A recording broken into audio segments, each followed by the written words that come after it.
আসসালামু আলাইকুম, my name is Yasin Arafat. আর আজকের ভিডিওতে আমরা data type, variable, keyword and identifier সম্পর্কে জানব। আর আপনি যদি গত ক্লাসটি না দেখে থাকেন তাহলে অবশ্যই সেই ক্লাসটি দেখে নেবেন, কারণ সেই ক্লাসটি যদি আপনি না দেখেন তাহলে এই ক্লাসটি বুঝতে আপনার একটু হলেও সমস্যা হতে পারে। তাহলে চলুন আজকের ভিডিওটি শুরু করা যাক। সর্বপ্রথম আমরা জানব হচ্ছে what is data type. Data type specify the different types of values that are store on the variable. Data type specify করে থাকে যে ভেরিয়েবলগুলোর মধ্যে কি কি ধরনের ডেটা ইনসার্ট করা রয়েছে। আর ডেটা টাইপের কাজই হচ্ছে এটি, কারণ ভেরিয়েবলের ভেতর ক্যারেক্টার টাইপের ভ্যালু থাকতে পারে, ইন্ট টাইপের ভ্যালু থাকতে পারে, বুলিয়ান টাইপের ভ্যালু থাকতে পারে, এক্সেট্রা। তো সেটিকে যদি আমরা বুঝতে চাই যে কোন টাইপের ভ্যালুটা আছে আসলেও ভ্যারিয়েবলের ভেতর, সেটির জন্য আমরা ডেটা টাইপ ব্যবহার করে থাকি। তো এখন আমরা জানবো হচ্ছে types of data type. Data type কত প্রকার? ডেটা টাইপ মূলত হচ্ছে দুই প্রকারের, একটি হচ্ছে প্রিমিটিভ ডেটা টাইপ আর অন্যটি হচ্ছে non primitive data type. Primitive data type আবার দুই প্রকারের, একটি হচ্ছে নিউমেরিক ডেটা টাইপ আর একটি হচ্ছে non numeric data type. Numeric data টাইপের মধ্যে রয়েছে byte, short, int, long, double, float. এর মধ্যে আপনি এখানে সাইজগুলো দেখতে পাচ্ছেন, এদের কত সাইজ। বাইট হচ্ছে 1 byte, short 2 bytes, int 4 bytes, long 8 bytes, double 8 bytes, float 4 bytes. এরপর হচ্ছে নন নিউমেরিক ডেটা টাইপ। এর মধ্যে রয়েছে ক্যার, বুলিয়ান। ক্যার হচ্ছে 2 বাইটস, বুলিয়ান হচ্ছে 1 বিট। এখন হচ্ছে নন প্রিমিটিভ ডেটা টাইপ। এর মধ্যে রয়েছে class, array, string, list, queue, etcetera, অনেক কিছু থাকতে পারে। আর আপনি যদি আমাদের সম্পূর্ণ কোর্সটি দেখে নেন তাহলে আপনি এই সব কিছুর প্র্যাকটিক্যাল দেখতে পাবেন। তো এখন আমরা জানবো হচ্ছে what is variable. Data type আর ভ্যারিয়েবল হচ্ছে কানেক্টেড, কারণ যখনই আমরা ভ্যারিয়েবল ডিক্লেয়ার করব তখনই আমাদের ডেটা টাইপ ডিক্লেয়ার করতেই হবে, মাস্ট। এর জন্য আপনি বুঝতে পারছেন যে এই টপিকগুলো কতটা বেশি important. Variable is the name of memory location. Variable হচ্ছে মেমোরি লোকেশনের নাম। এর থেকে ভালো ডেফিনেশন হতে পারে না। Where we store different types of value, যেখানে আমরা ডিফারেন্ট টাইপস অফ ভ্যালুগুলোকে স্টোর করে থাকি। এখন নিচে আপনি কিছু দেখতে পাচ্ছেন, তো আমি আপনাদেরকে বুঝিয়ে দিচ্ছি। এটি একটি কম্পিউটার মনে করুন, আর এর ভেতর একটি জায়গা রয়েছে, যেই জায়গার লোকেশনের নাম হচ্ছে 1000। এখন আমি যদি সরাসরি এই 10কে এই মেমোরি লোকেশনের ভেতর স্টোর করতে চাই, তাহলে আমি কি সরাসরি পারবো না। তো আমাকে কি করতে হবে, এর একটি নাম দিতে হবে। তো আমি যদি এখানে এ দিয়ে দেই, মনে করুন ইন্ট এখানে নেই, এ আছে, তো এ ইজ ইকুয়াল টু 10। এর মানে কি? এর মানে হচ্ছে এই যে লোকেশন, এই লোকেশনের যে নাম সেটি হয়ে গেল এ। কিন্তু এখনও কিন্তু এখানে ডেটা স্টোর হবে না, কারণ এর যে ডেটা টাইপ সেটি আমরা এখানে ডিক্লেয়ার করিনি। আমি যখনই কম্পাইলারের মধ্যে int A is equal two 10 দিয়ে দিব, তখনই কম্পাইলার মেমোরির কাছে চলে যাবে আর বলবে যে ভাই, আমার কাছে ইন্টিজার টাইপের একটি ডেটা আছে, সেটি আমাকে স্টোর করতে হবে, আমার 4 বাইটসের একটি জায়গা প্রয়োজন। তো মেমোরি বলবে যে 1000 যে লোকেশনটা আছে না, সেখানে একটি জায়গা পাবা, সেখানে তুমি এটিকে স্টোর করে দাও। তো কম্পাইলার সেখানে গিয়ে এটিকে স্টোর করে দিবে। তো লোকেশনের নাম দিয়ে দিবে এ, আর যেখানে যে জায়গাটি ছিল সেখানে সে 4 বাইটসের একটি জায়গা নিবে আর এখানে 10 স্টোর করে দিবে। এখন যদি আমি এটিকে আউটপুট স্ক্রিনে শো করাতে চাই, তাহলে আমাকে কি করতে হবে? তাহলে আমাকে করতে হবে কি, এর যে নাম, এই লোকেশনের একটি নাম রয়েছে, সেই নামটি হচ্ছে ভেরিয়েবল। সেই নামটি ধরে আমাকে ডাকতে হবে যে ভাই, তোমার ভিতর যেটা আছে না সেটাকে আউটপুট স্ক্রিনে শো করিয়ে দাও। এর মানে কি, System.out.println। এটি হচ্ছে আউটপুট স্ক্রিনে আমরা আউটপুট শো করানোর জন্য এই সিনটেক্সটি ব্যবহার করে থাকি। তো আমি এখানে এ দিয়ে দিয়েছি, তো সাথে সাথেই এই 10 এখানে প্রিন্ট হয়ে যাবে। তো আশা করছি আপনি ভ্যারিয়েবলটি বুঝতে পেরেছেন। তো এখন আমরা জানবো হচ্ছে টাইপস অফ ভ্যারিয়েবল। ভ্যারিয়েবল হচ্ছে মূলত 4 প্রকারের। একটি হচ্ছে লোকাল ভ্যারিয়েবল, একটি হচ্ছে স্ট্যাটিক ভ্যারিয়েবল, একটি হচ্ছে ইনস্ট্যান্স ভ্যারিয়েবল আর একটি হচ্ছে ফাইনাল ভ্যারিয়েবল। তো লোকাল ভ্যারিয়েবল কোনগুলো? যেই সকল ভ্যারিয়েবল একটি নির্দিষ্ট মেথড অথবা একটি নির্দিষ্ট কন্ডিশনাল স্টেটমেন্টের মধ্যে ডিক্লেয়ার করা থাকে সেটিই হচ্ছে লোকাল ভ্যারিয়েবল। আর স্ট্যাটিক ভ্যারিয়েবল হচ্ছে সেগুলো যেগুলোর আগে স্ট্যাটিক কিওয়ার্ডটি থাকবে। আপনি স্ট্যাটিক কিওয়ার্ড দেখলেই বুঝতে পারবেন যে এটি হচ্ছে স্ট্যাটিক ভ্যারিয়েবল। এরপর হচ্ছে ইনস্ট্যান্স ভেরিয়েবল। ইনস্ট্যান্স ভেরিয়েবলটি হচ্ছে যেই ভেরিয়েবলগুলো ক্লাসের মধ্যে ডিক্লেয়ার করা থাকে কিন্তু সকল মেথডের বাইরে ডিক্লেয়ার করা থাকে। আমি আবারও বলছি, এটি খুবই ইম্পর্টেন্ট।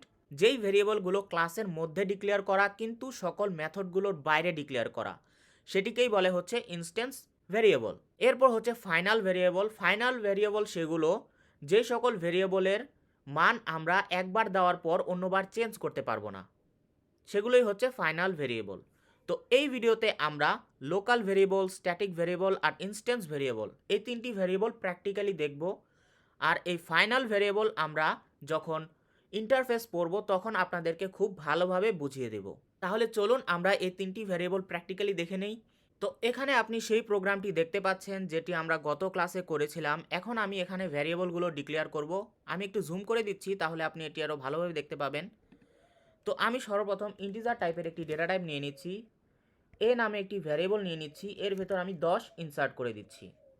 আর এখানে আমি কমেন্ট করে দিচ্ছি এটি হচ্ছে ইনস্ট্যান্স ভেরিয়েবল। এখন আমি ডবল টাইপের একটি ডাটা টাইপ নিয়ে নিচ্ছি, ভ্যারিয়েবল নিয়ে নিচ্ছি বি, এর ভেতর 20.5 ইনসার্ট করে দিচ্ছি। এখন আমি যদি এর সামনে স্ট্যাটিক দিয়ে দিই, স্ট্যাটিকের জন্য আমার এস লিখতে হবে, আমি এসে ক্লিক করলাম। তো এসে ক্লিক করার সাথে সাথে আপনি দেখতে পাবেন যে আইডিই আমাকে কিছু সাজেশন দিচ্ছে। তো এটি হচ্ছে আইডিইর সৌন্দর্য, যে যখনই আপনি কোড করতে যাবেন আইডিইর মধ্যে, আইডিই আপনাকে সাজেশন দিয়ে আপনার কোডটি করতে হেল্প করবে। তো আমি এখানে ইন্টারে ক্লিক করছি। তো এটি একটি স্ট্যাটিক ভ্যারিয়েবল হয়ে গেল। এখন আমি এটি কেটে দিচ্ছি, আমার এটি প্রয়োজন নেই। এখন আমি এখানে বুলিয়ান টাইপের একটি ডেটা টাইপ নিয়ে নিচ্ছি, আর এর নাম দিয়ে দিচ্ছি C, variable C is equal to, এখানে আমি দিয়ে দিচ্ছি ট্রু। তো ইন্টিলিজ আইডিয়ার মধ্যে বুলিয়ানের ভেতর শুধু আপনি ট্রু আর ফলসই ইনসার্ট করতে পারবেন, আর অন্য কিছু আপনি ইনসার্ট করতে পারবেন না। আপনি যদি অন্যান্য আইডি ইউজ করেন তাহলে আপনি এখানে 1 বা 0 ইউজ করতে পারেন। তো এখন আমাদের তিনটি ভ্যারিয়েবল ডিক্লেয়ার করা হয়ে গেছে। এটি হচ্ছে ইনস্ট্যান্স ভ্যারিয়েবল, এটি হচ্ছে স্ট্যাটিক ভ্যারিয়েবল, এটি হচ্ছে লোকাল ভ্যারিয়েবল। এখন আমরা এগুলোকে প্রিন্ট করাবো। তো প্রিন্ট করানোর জন্য আমরা কি করব, System.out.println আমরা দিয়ে দিয়েছি, ইন্টারে ক্লিক করছি, তো চলে আসলো। এখন আমাদের কাজ হচ্ছে এই এ কে প্রিন্ট করানো। তো আমি যদি এখানে সরাসরি এ দিয়ে দেই তাহলে তো প্রিন্ট হয়ে যাওয়ার কথা, তাই না? কিন্তু দেখতে পাচ্ছি যে এখানে ইরর দেখাচ্ছে। এখানে আপনি দেখতে পাচ্ছেন ইরর চলে আসলো। কারণ হচ্ছে এই যে ভেরিয়েবলটি, এটি একটি ক্লাসের মধ্যে ডিক্লেয়ার করা। সেই ক্লাসটিকে আপনার অ্যাক্সেস করতে হলে এর একটি অবজেক্ট আপনাকে ক্রিয়েট করতে হবে। তো এখন চলুন আমরা অবজেক্ট ক্রিয়েট করা শিখে ফেলি। তো অবজেক্ট ক্রিয়েট করতে গেলে আপনাকে সর্বপ্রথম যে ক্লাসের যে নামটি রয়েছে সেই নামটি হুবহু লিখতে হবে। তো আমি এখানে দিয়ে দিচ্ছি মেইন। এরপর আপনাকে একটি ভ্যারিয়েবল ডিক্লেয়ার করতে হবে, আমি দিয়ে দিচ্ছি এম ইজ ইকুয়াল টু, এখানে আপনাকে দিতে হবে একটি নিউ কিওয়ার্ড, এরপর আবারও সেই মেইন দিতে হবে আর ফার্স্ট ব্র্যাকেট দিতে হবে আর সেমিকোলন। তো আপনার একটি অবজেক্ট ক্রিয়েট করা হয়ে গেছে। তো এখন আমি যদি এখানে দিয়ে দেই এম ডট এ, তাহলেই কিন্তু আমি এটিকে অ্যাক্সেস করতে পারছি। আশা করছি আপনি বুঝতে পেরেছেন যে কিভাবে অবজেক্ট ক্রিয়েট করতে হয়। এখন আমি আবার System.out.println লিখব। তো আমি এখানে দিচ্ছি কি এসও। আমি যখনই এসও ক্লিক করলাম তো আপনি দেখতে পাচ্ছেন এখানে চলে আসলো এস আউট। আমি ইন্টারে ক্লিক করছি, তো আপনি দেখতে পাবেন যে System.out.printf চলে আসলো। তো আমি এখানে এফ এর বদলে এখানে দিয়ে দিলাম ln, আর এখানে আমি দিয়ে দিলাম হচ্ছে বি।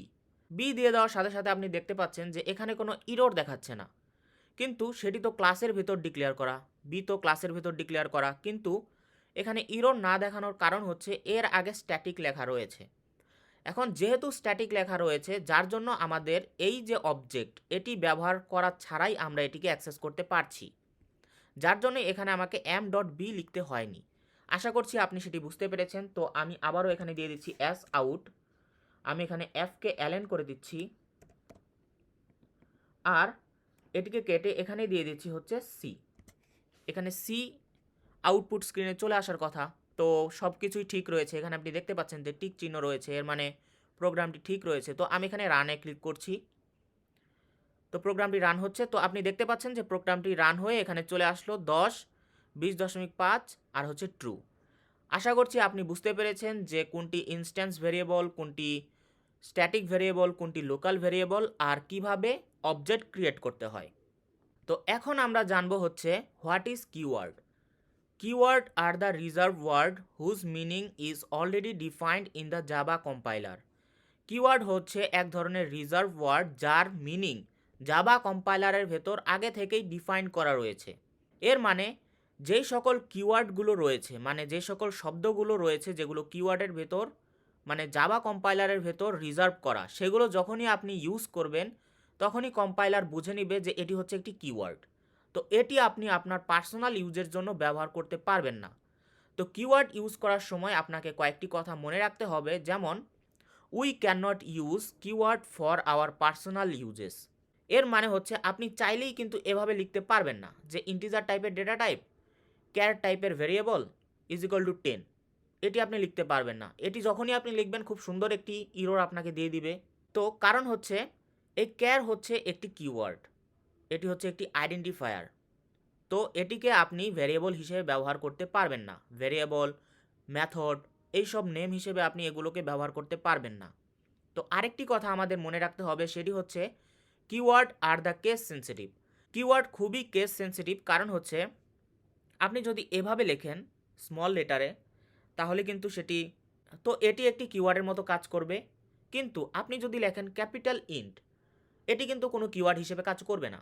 তো আপনি এটিকে variable name, method name use করতে পারেন, কোনো সমস্যা নেই। আর আরেকটি কথা যেটি আপনাকে মনে রাখতে হবে, যে আপনি মনে করেন স্মল লেটারে ভেরিয়েবল ডিক্লেয়ার করলেন কিন্তু আপনি অ্যাক্সেস করতে চাচ্ছেন ক্যাপিটাল লেটারে, কিন্তু এটি আপনি করতে পারবেন না।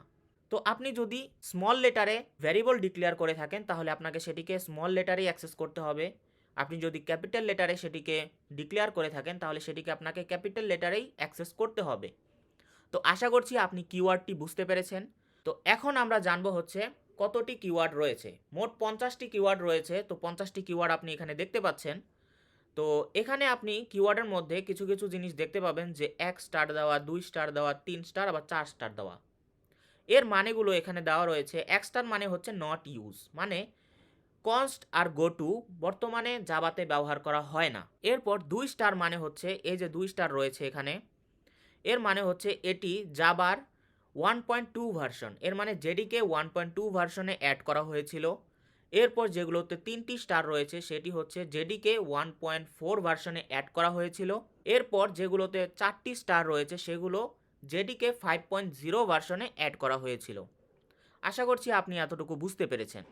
এরপর রয়েছে null, true, false used as a literal in Java. এগুলো এক ধরনের কিওয়ার্ড। এগুলোরও একটি প্রিডিফাইন্ড মিনিং রয়েছে। যেমন নালের মিনিং হচ্ছে কিছুই না, আপনি এটি ইউজ করতে পারবেন কিন্তু কিওয়ার্ড হিসেবে ইউজ করা লাগবে। আপনি এটি ভ্যারিয়েবল হিসেবে ব্যবহার করতে পারবেন না বা মেথড নেম হিসেবে ব্যবহার করতে পারবেন না। এরপর হচ্ছে ট্রু, ফলস। তো ট্রু, ফলসও আপনি ব্যবহার করতে পারবেন না, কারণ হচ্ছে এগুলোর একটি প্রিডিফাইন্ড মিনিং রয়েছে।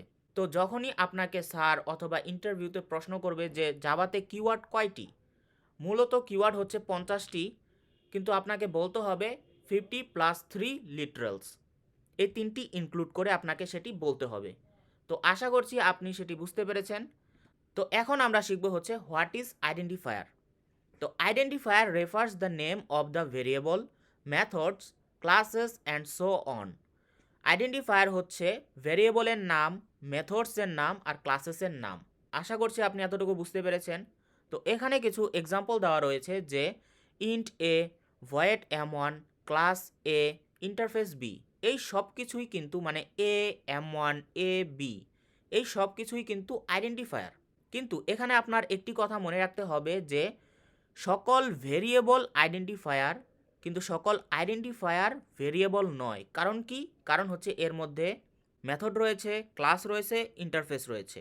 আর সকল মেথড হচ্ছে আইডেন্টিফায়ার, কিন্তু সকল আইডেন্টিফায়ার মেথড নয়। এটিও আপনাকে মনে রাখতে হবে। সো আজকের ভিডিওটি এই পর্যন্তই। আশা করছি আজকের ভিডিওটি আপনাদের ভালো লেগেছে। যদি আপনাদের এই ভিডিওটি ভালো লেগে থাকে তাহলে অবশ্যই একটি লাইক করবেন এবং আপনাদের ফ্রেন্ডদের সাথে শেয়ার করবেন, কারণ এই পরিশ্রম শুধু আপনাদের জন্যই। আর অবশ্যই সাবস্ক্রাইব করে আমাদের সাথেই থাকবেন। আসসালামু আলাইকুম।